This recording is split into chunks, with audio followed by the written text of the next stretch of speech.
Good morning. It's one more and I'm out of here. I'm Jason Kiefer, or, at least a counterfeit one. I think that Jason might be oversleeping.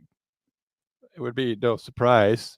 He was probably up until 3 or 4 in the morning trying to make sure that there wasn't some sort of accidental recount or that some sort of voting precinct in one of those crucial swing states didn't suddenly have a change of heart. As we saw 4 years ago, you never know just when you're going to unpack a whole box of ballots that are already filled out for the other side. So I think he's asleep. He told me we would start at 11, and he's not here, but it's fine. I know he has a firm stop time today at noon, so I'm just going to do the show. And if he shows up, thank God he'll be here. But good morning to everyone who's on one more, and I'm out of here. I'm John. I'm a 911 dispatcher. I'm also the co-host of a little show called The Comm Center. That's right.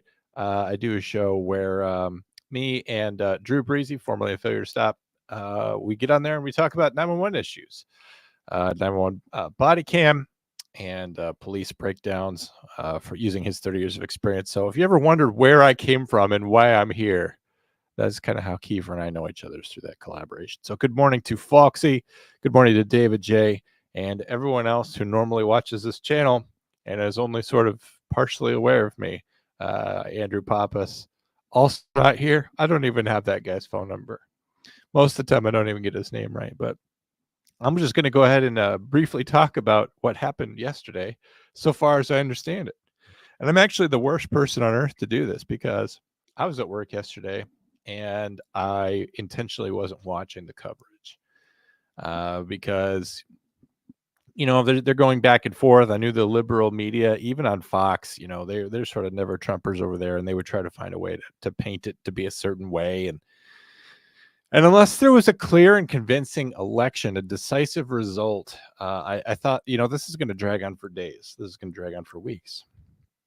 And only a clear and decisive result could really win this election. It would have to be huge.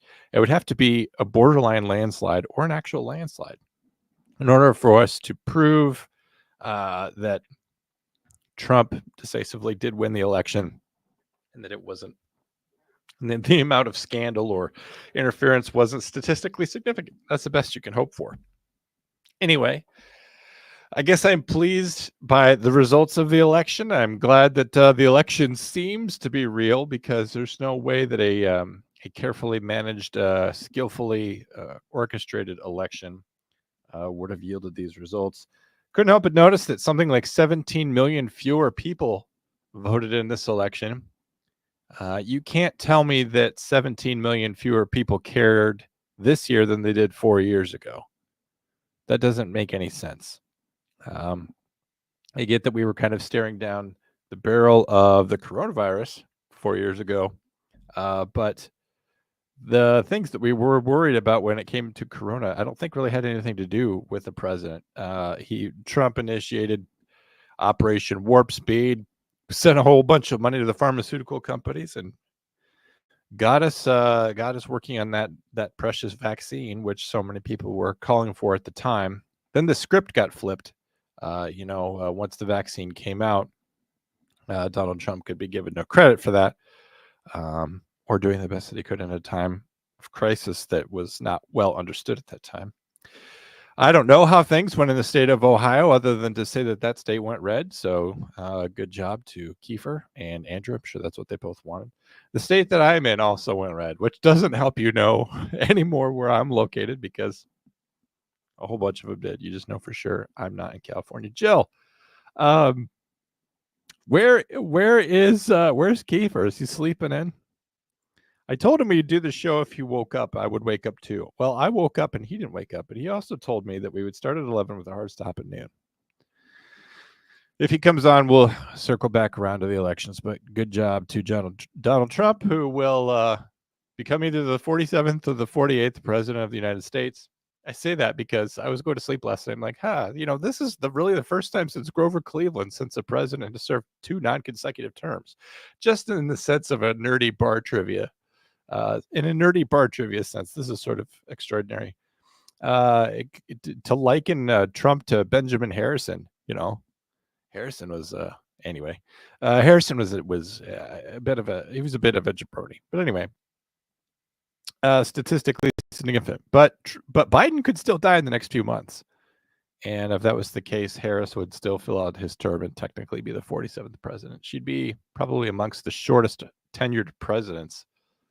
I would really have to do a deep dive on that. William Henry Harrison. I think he died in like 40 days after being elected or inaugurated. I don't know. Bar trivia stuff. All right. Well, let's talk about what happened with Jason Kelce. That was kind of our first story, the Philly special. You could take a guy out of Philadelphia, but you can't take the Philadelphia out of a guy. He's still acting like a bit of an Eagles fan. And again, this is something that really Kiefer should have been talking about because he sent it to me, but I'm just going to go ahead and play the video. So Jason Kelce apparently was accosted outside of the Chiefs game on Sunday. And some people had some choice words for him, and he did not react well for someone whose picture is currently at a box of cereal. That's right. I was at the store yesterday, and I saw that General Mills has something called the Kelce Brother Mix, which is like 3 cereals in one box. So it's kind of like one of those oops, all berries type situations. I think you can get Frosted Flakes and Lucky Charms in the same box. Anyway. Give me my phone, Kelce. Give me my phone. You want to drive, Kelce? Get the out of here.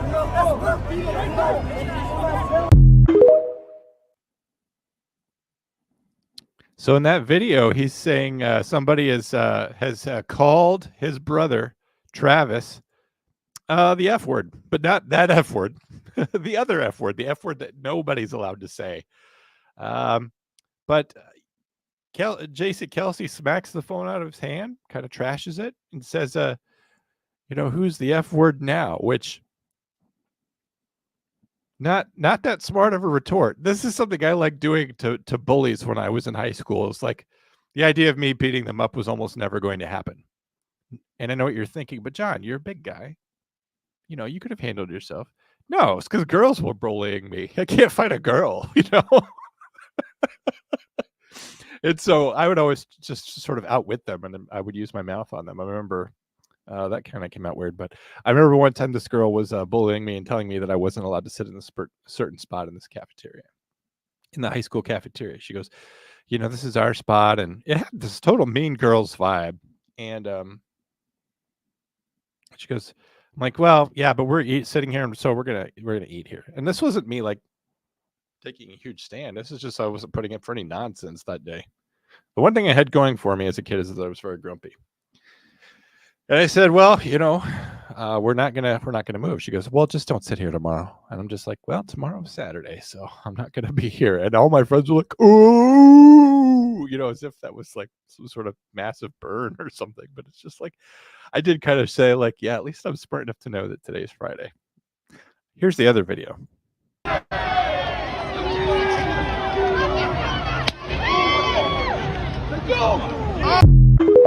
Oh.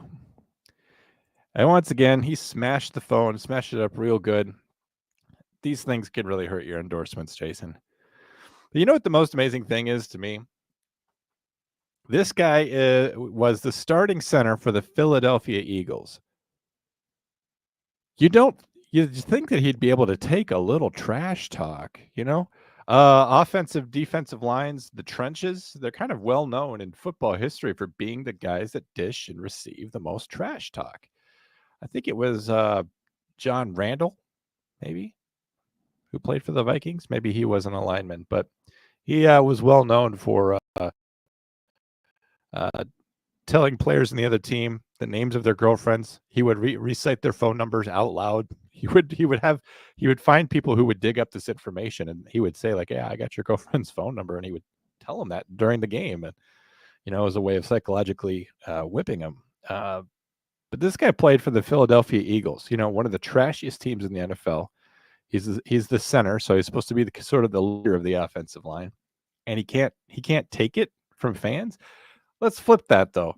Who the fuck are you that you're approaching Jason Kelce, a guy apparently nice enough to be on a box of cereal, and you're yelling at him about Travis, his brother? On the one hand, Jason's a good guy for standing up for his brother. That's kind of the one upside of it. But who hates Travis Kelce that much? Like, I get that we don't like the Taylor Swift stuff or that the Pfizer things. Those are the kind of things I don't like about Jason Kelce or about Travis Kelce. I also don't like that he's a really good tight end. That's what bothers me, because occasionally the Cowboys have to play the Chiefs.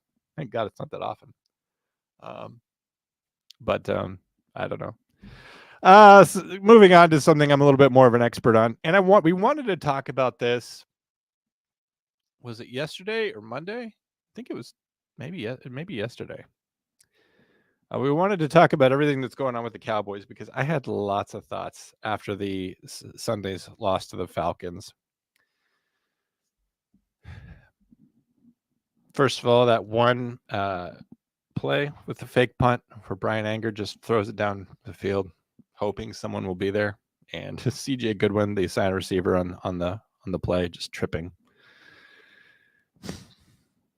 Pretty much sums it up. And a lot of people have been sending me memes about the Cowboys, and it's just like I just don't even respond. I said months ago, I said back in February that after seeing that disastrous game against the Packers, that I was out, and that I saw them not doing anything. And I said, this season's going to be a disaster. I predicted all of this. I didn't know it was going to be nearly this bad, but the team's terrible. Now, after the game, some people were in the press room with head coach Mike McCarthy. There was like 2 people in there. Everyone else was gathered outside that room talking to Jerry Jones. And Jerry Jones goes out there and he starts talking about how, we can come back from this. We can come back from being down, 3-5. He says, and they're like, well, what makes you think you can do that? He goes, well, I've seen it before. And he tells this story about how one year Michael Irvin was hurt, and things weren't going so well. And that team came back to eventually win multiple championships. Here's the thing, Jerry. You got people who are playing for this team who weren't alive when that happened. And you got fans who are now remarking, there's no Michael Irvin on this team. Even CeeDee Lamb's not Michael Irvin. I don't care if he's wearing the same number. He's not that guy. He may be a good wide receiver. He may even turn out to be, history may show him to be one of the better ones in the league, but he's not Michael Irvin. But what I couldn't help but notice is that Jerry is serving up hope for this season, because he's got to sell tickets, and he wants to make sure none of those games that's coming up on the schedule get rescheduled to, Sunday at noon. He wants those night games.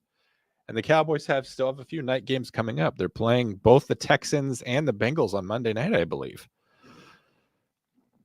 And the Bengals game's getting turned into a cartoon, so which has to be, if Jerry's even aware of that technology to turn a live event into a cartoon, he would be as incensed as I am that Homer Simpson's playing for the Cowboys. But he's continuing to sell this hope and nostalgia Kool-Aid to Cowboys fans. And I think the Jonestown the Jonestown analogy there is a little bit on the nose, because the Cowboys fans are dying. It's not just me. I saved a whole bunch of clips. I should have continued to save them. We've been up and down about this show all week about whether or not it would happen, so I didn't save them. But a lot of Cowboys fans out there feel the same way I do. And why is that important? Because it shows that our faith in our leader, being Jerry Jones, at an all-time low. And so earlier this week, before the trade deadline, I wanted to make the point that the Cowboys ought to be for sale. Please fire everyone on this team for draft picks. However, we knew that would not happen. We knew that Jerry would only acquire talent. Now, I don't have a slide for this because, again, this is something that happened only the other day. Who did they pick up? They picked up a wide receiver from the Carolina Panthers. What's his name? Let me just Google it real quick.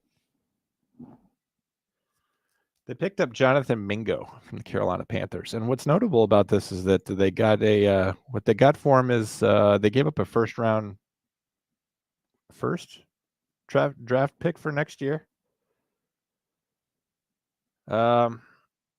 the Dallas Cowboys agreed to trade a 4th-round pick. So not a 1st-round. I misspoke. 4th-round pick, 2025 draft, to carry in exchange for Jonathan Mingo and a 7th-round pick. So why is that interesting? Because normally, like, you have to sit there and figure out why that even matters. It's because we paid more for this Jonathan Mingo than we got for Amari Cooper in trade. And Amari Cooper just went for a blockbuster deal, a great deal for the Bills, and just shows that, we could still have Amari Cooper. And probably the worst part about this is that picking up Jonathan Mingo and what it will cost us in terms of money. First of all, something like 48% of our salary cap next year is going to go to 2 players, that being Lamb and Prescott, who are not even doing a great job and who are both injured right now. And you think you're going to pick up Jonathan Mingo and you're somehow going to save the season. There's no one player that could save the season. First of all, it's not even going to be a wide receiver. The running game is what's suffering. And I get it. There's like no running backs on this team. Dalvin Cook, who's completely spent up. Ezekiel Elliott, who can't even show up to a meeting. Why didn't they try to go for a Raheem Mostert or something? Like, just get some other running back. Even if he's a guy who's completely run out of steam, make a cheap deal for him.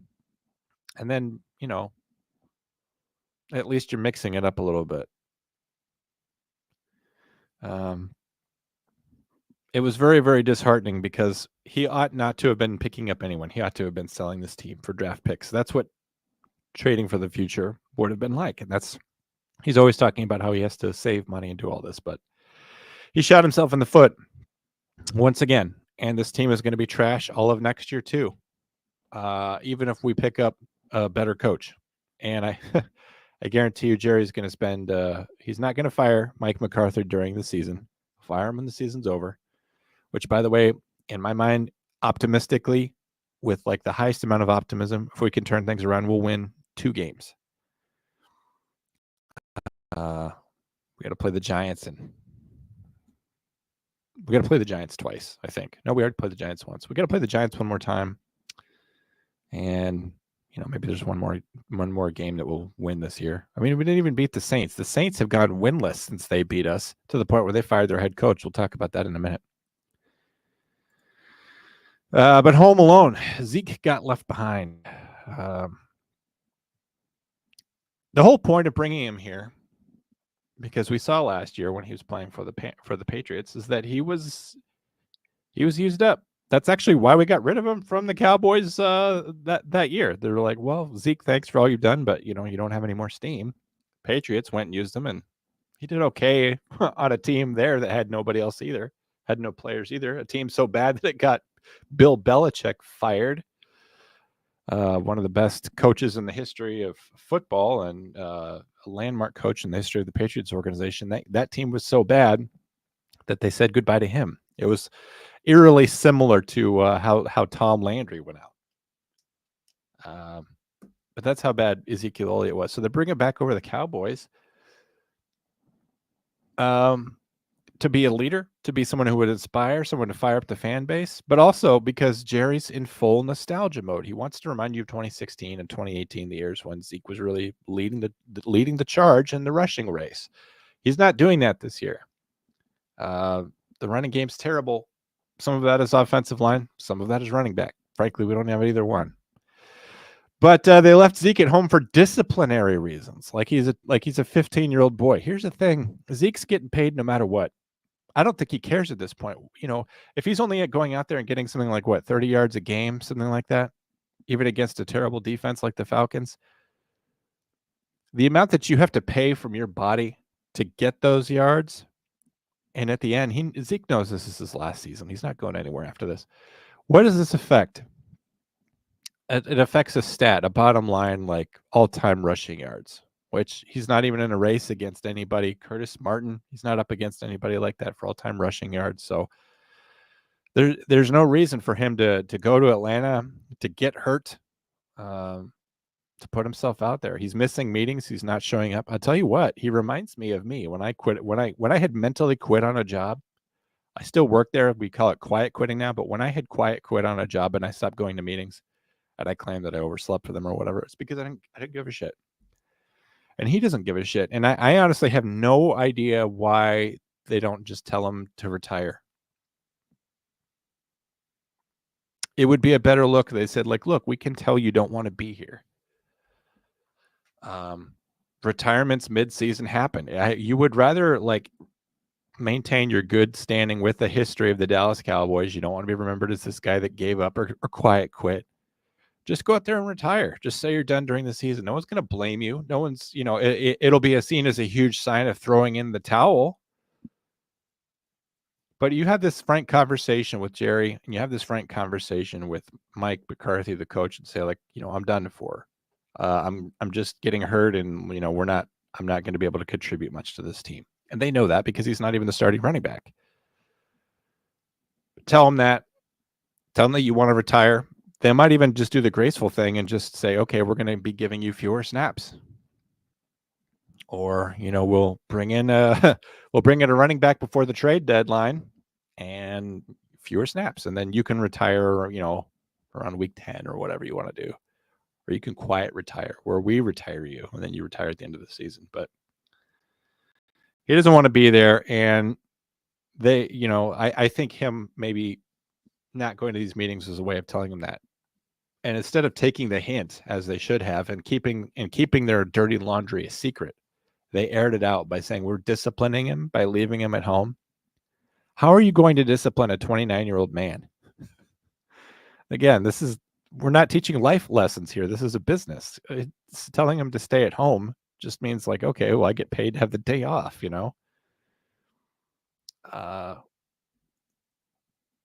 I was paid to have the day off, I wouldn't learn a lesson either, particularly if I'm making millions of dollars. So I don't know what they're thinking by doing that. It's just another example of how badly they're handling the situation. And it makes me sad because there's not really any hope that they're going to get smarter or better. This Jonathan Mingo deal doesn't make me think that they're learning any lessons or figuring anything out, even with Steven. Because Stephen Jones is kind of like the heir apparent to the Dallas Cowboys. They're going to keep it in the family for all time. And he's not making better or wiser, smarter decisions either, because I listened to him talk the other day on 105.3 The Fan, and he's copy and paste everything that Jerry's saying. So there's really no hope for the future. And the one thing that we learned on Sunday, if we learned anything, was all the foregoing. But we're also tank proof at this point. We don't even have to tank. We're going to be losing most games for the rest of the season. It's going to go down as one of our most humiliating seasons statistically for the rest of the year. And so how do I enjoy the rest of the season? I've got to throw my weight behind somebody. There's got to be somebody I'd like to see win. I don't know. Probably Detroit, just because I am a student of the history of the game, and I know about the curse of Bobby Lane and how much breaking that would mean to them. And I've never had sour feelings towards the Detroit Lions because they've never done anything to me. Yeah, you go way back into the 90s. You can remember back when I think the last playoff game that they played in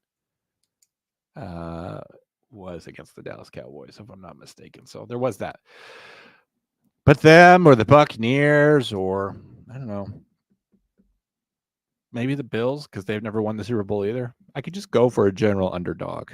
And it's hard to see the Bills as an underdog. And I was telling somebody last night that it's hard to become a Bills fan right now without just being seen as a direct bandwagoner. But maybe the Bills. All right. Some other things going on around the league.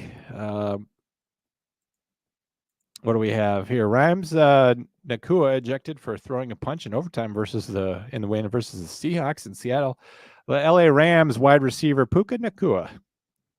This, by the way, comes from ESPN.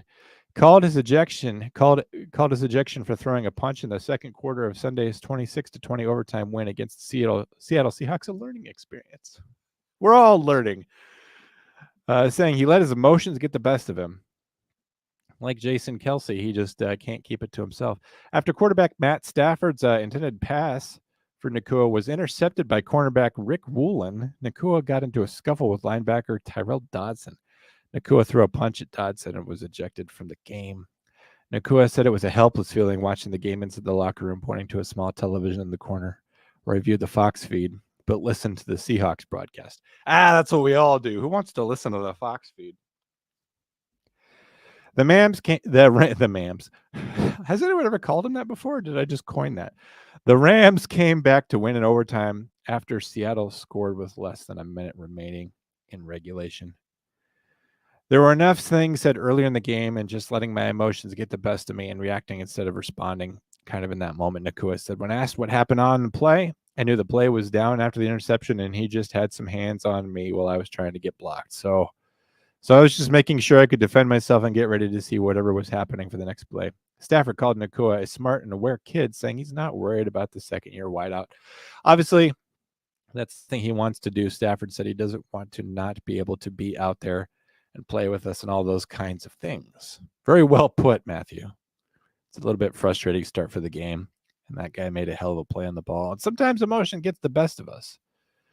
But I got total trust and confidence in his ability to respond and understand those things that we can't do. Sometimes it's hard to walk away from those feelings. But he wasn't the only one ejected that day. The Lions' Brian Branch ejected for a hit versus the Packers. And then he gave the crowd a middle finger. That's just not very cool. I don't know why you would think that you could give the fans the middle finger. I've seen things like that before. Who was it that did that before? Was it Richard Sherman that did that before? What is this? This comes from Bleacher Report. Detroit Lions will be without one of their key defensive pieces for the remainder of Sunday's contest. Defensive back Brian Branch was ejected from the game after making a helmet-to-helmet hit on Packers wide receiver Bo Melton. The call came from the review center in New York rather than the officials on the field. So he got ejected for a helmet-to-helmet hit. Frustrated Branch also picked up an unsportsmanlike penalty for giving the middle finger to the Green Bay crowd as he walked off the field. As he's leaving, they throw the flag again on sportsmanlike conduct. Unsportsmanlike conduct, player that's already leaving the game. We're going to penalize everyone that's still on the field. I don't know. I didn't watch the game. Did the Packers have to back it up 15 yards for something like that? Ian Rappaport says the pool party with Senior VP of Officiating Perry Fuel said regarding the ejection of defensive back Brian Branch. On the penalty of Brian Branch, is that an automatic ejection? Not automatic, but reviewed all the angles and clearly felt that he had the time and space to make a different choice, as that was a flagrant foul. And he clearly had the opportunity to avoid the head and neck area. So is that something you decided on the field or in concert with you in New York? In concert, we had a flag on the field, so we had a consultation with the crew on the field as well here in New York. He looked like a double middle finger gesture as he was ejected. Was there no additional discipline on the field after that point? The hit on Melton initially warranted an unnecessary roughness penalty from the officials, but moments later the league advised the referee to kick Branch out for the remainder of the contest. Branch had a pair of tackles before he was ejected from Sunday's game. The second-year player out of Alabama had 38 tackles, 1 forced fumble, 0 Pro Bowls. Somebody I know who's a Lions fan described that as bullshit. So it's amazing how you can just be someone that drinks Dan Campbell Kool-Aid, and you can disagree with that. I didn't see the game, though, so I'm not going to say anything about that. As I mentioned earlier, Dennis Allen from the Saints got fired. They have lost 7 straight games since winning to the Cowboys, which takes them to 2-7. Makes you wonder, do the Cowboys have to get to something comparable? Do they have to get to 3-7, 3-8, Thanksgiving time? Mike McCarthy, the only thing that would give me some kind of hope that Jerry could turn this around would be firing Mike McCarthy. He's only ever fired one coach during the season, which was Wade Phillips. But he continues to stand behind Mike McCarthy, which is also sickening because it's the play calling, right, that everyone can see is bad. The 7th consecutive loss is doomed Dennis Allen. The New Orleans Saints fired the head coach on Monday following a disappointing 23-22 loss to the division rival Carolina. NFL Network insider Ian Rappaport and Mike Garofalo reported per sources informed of the situation. The team later announced the news. New Orleans named special teams coordinator Darren Rizzi its interim head coach. Dennis has been a part of our organization for many years. He is highly regarded within the NFL. He's been extremely loyal and professional, and most importantly, an excellent football coach for us. He's been excellent. We are firing him, though. It's not going to save our season to keep him to fire him, but we're also not doing that. All of this makes today very tough for me and our organization, Saints owner Gail Benson said in a statement. However, the decision is something that I felt we needed to make at this time. I wish nothing but the best in the future for Dennis and his family. He will always be considered in highest regard by me and with everyone within our organization. See, that's the thing. I just don't understand mid-season firings. He's the second one this season to be fired midway through. With Robert Saleh, I understand that it was Aaron Rodgers pulling the strings. This, however, the Saints, I think they sent Marshawn Lattimore to the Redskins, case in point, and at least they're smart enough to know they should be selling the team. What's the point of firing the guy? He's not going to win the rest of the year. This Rizzy guy is probably not going to do any better. It has a lot to do with stuff that, I mean, if you have to get rid of your head coach, then from top to bottom, you need to reshuffle that organization, and it can't happen mid-season. So what's the point of firing the guy mid-year? If you really love him and respect him so much, then you should just let him finish out the year, because your year's not going to get turned around. But the truth is that it's a vicious business, and then they probably actually have no regard for his professionalism or for his loyalty. Allen took over as head coach after Sean Payton walked away in 2022, transitioning from defensive coordinator to gig he'd held for 7 seasons. In 43 games as head coach, Allen compiled an 18-25 record, so a losing record there. It just goes to show you, though, you should never really step up to the plate. I don't get what you could be a winning coordinator. You can have all these successful years there, and really get nothing for that. What's the reason for that? I don't know that I have much more news. I was really counting on Jason to be here. It looks like he's not here. I'll just talk to some of the people in the chats. David J's happy that Trump made it. We'll see if he makes it to office. That's a long way to January 20th. Jill says he thinks Jason's passed out asleep. He's downtown. I tried calling and texting, and he's not answering. Yeah, I called him too. He's probably up till 4 a.m. Should have picked up Spike from the Little Giants. Yes. Thank you, Jill. You texted me that. All right. So for anyone that hung out with me this long, I appreciate you. Jason will return. I'm not sure when his next episode of One More and I'm Out of Here is. But he and Andrew Pappas will see you then. I hope you guys, those of you who are pleased with election results, enjoy the day. It does kind of inspire or say good things about the Republic that we're even able to make a change.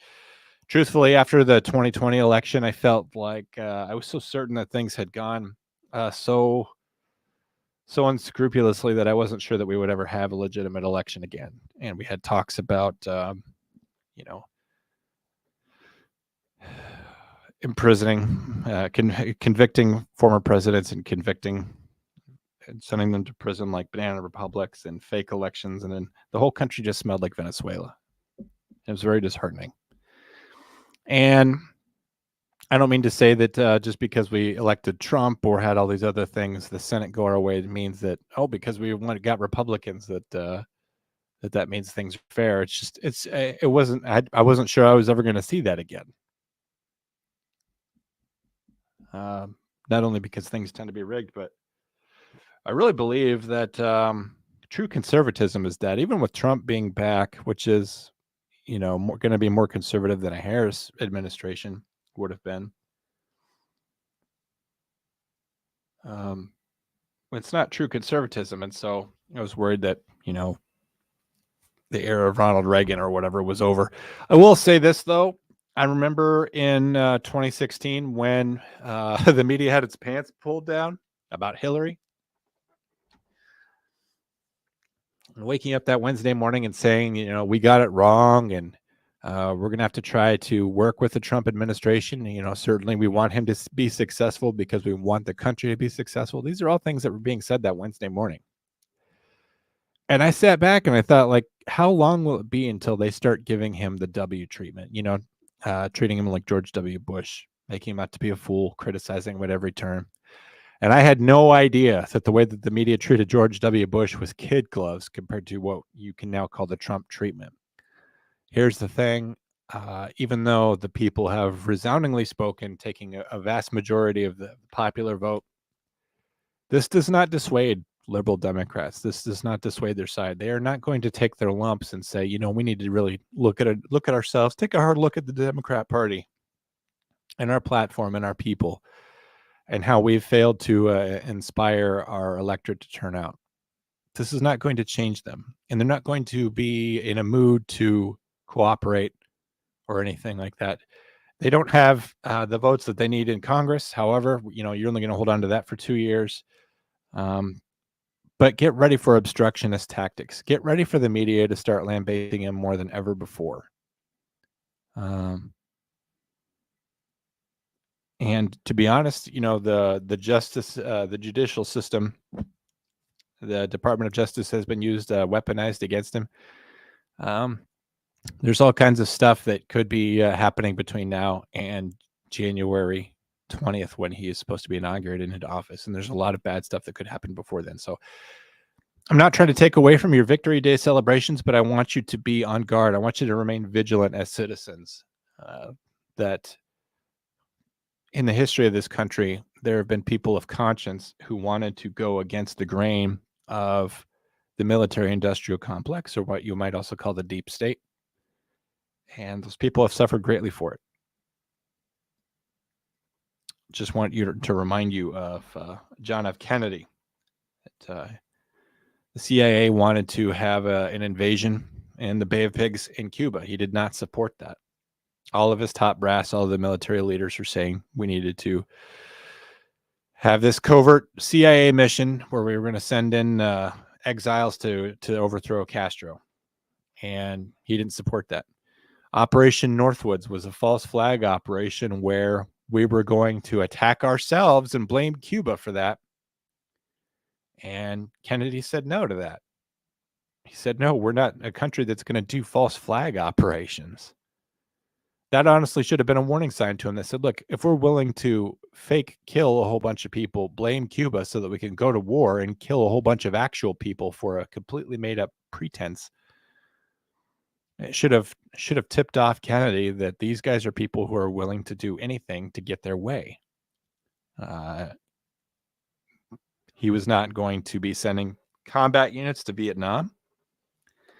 He was in a second term, he would have withdrawn all of his senior advisors from Vietnam. He wanted to splinter apart, dismantle, and scatter to the winds the CIA, a massive deep state. Kennedy stood as a threat to the deep state and the military-industrial complex that Eisenhower had just warned him about. And look what happened to him. And let me ask you something. Do you feel safe? Donald Trump got shot at a couple months ago and his ear got hit. Do you think he's safe? I used to believe that we lived in a country that had outgrown or outlived or surpassed our history of assassinated presidents. Right? Lincoln, long time ago. Kennedy, long time ago. McKinley, Garfield. We think Secret Service is too good now. We have too much intelligence, too much information sharing. There's a lot of people who don't want Donald Trump to have his way. And he's now at a point now where he has a mandate from the people. He's at a point now where he's got nothing that he has to step back on because he doesn't have to run for president again. He can have whatever he wants in terms of his policy. And so a lot of people stand to lose from what he's about to do. And I just wouldn't be at all surprised. But another warning to anyone else that loves the country.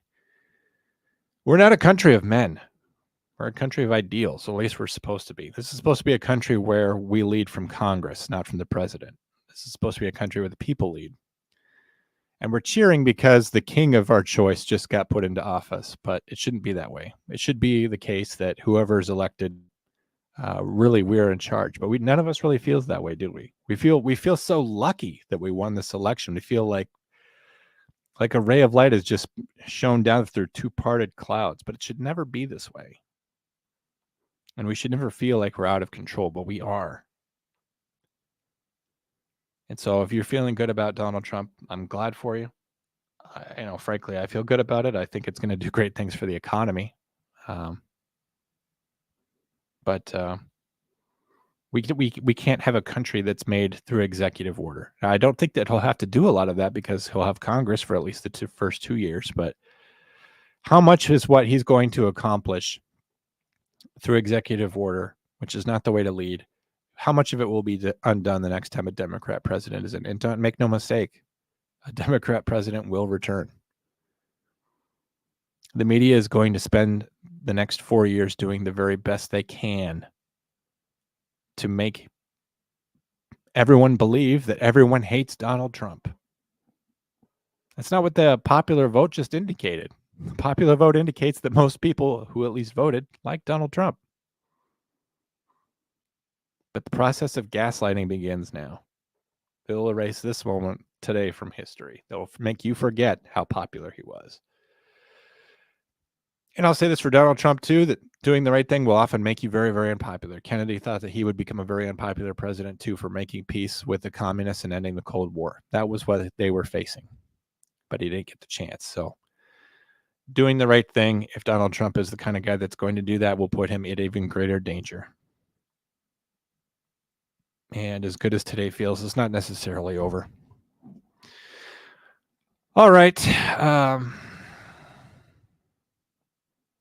Hopefully we don't, one thing I was sad about before you go is that we didn't see any of the women crying in the streets like we did when Hillary Clinton lost. Do you remember that? All the pictures of all the girls, all the female groups coming together trying to watch the first female president get elected. And then they were all crying, all those pictures. I mean, I saved a whole bunch of them. I'm kind of surprised I don't have them ready. But I wasn't expecting this outcome. But where were the pictures of all the women who were gathered together to watch Hillary Clinton become the first female president? Where were they? Because Kamala would have been the first female president. Were there not groups of girls, women, watching the news last night, waiting for history to be made in America to elect its first female president? How come that wasn't made a bigger deal? How come the idea of electing America's first female president, how come that wasn't touted more? I think that might have inspired more people. Norm Macdonald made a joke about Hillary Clinton. He said, people hated Hillary Clinton so much they voted for someone they hated even more. In reference to Donald Trump. I think that might have been what happened again. All right. On behalf of Jason Kiefer, who's off in dreamland somewhere, dreaming about Donald Trump, having the best dreams ever, most beautiful, brilliant dreams. Everyone loves Jason's dreams. There'll be another show here on One More I'm Out of Here. So, I don't know. How does he normally sign off? I never normally see the end. I'm still allowed to say guns up, giddy up, because we're not on failure to stop anymore either. We'll workshop something. All right. We'll see you in time.